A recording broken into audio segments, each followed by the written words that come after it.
Hello guys, pinasok talaga tayo ng ano.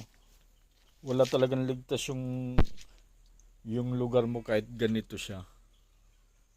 Sarili, wala mga kapitbahay. Tapos magubat talaga. Wala pa ring ligtas sa peste. Talagang pinapasok pa rin ng peste. Yan oh, yung natitira kong tandang. Laki pa nitong tandang na to. Yan, kagabi, kahapon matamlay na siya.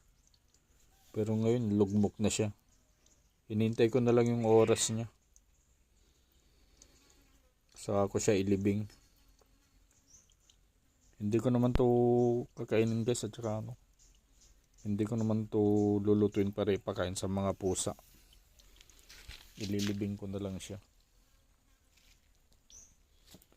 Ito yung mga pusa ko.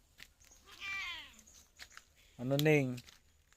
Ililibing lang natin yung manok. Huwag nating kakatayin. Huwag nating ipakain sa inyo. Baka pati kayo magkasakit. Naning no? Lalo to si Paniki. Baka magkasakit to si Paniki.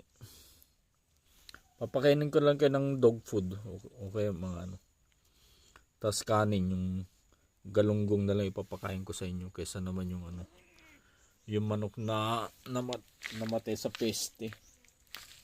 Yan siya guys, oh, nag-iingalo pa rin. Kawawa naman. Dati guys, marami akong manok. Umabot ng 60. Puro halos nangingitlog na yung karamihan. Tapos tinaman sila ng peste. Isa-isa nagkamatayan. Minsan sa isang araw, 5, naging 8. 3, ganun. Hanggang sa natira 5 piraso. Ito kasama sa 5 piraso yan. Pero matagal lang nawala yung mga yun. Matagal lang ano.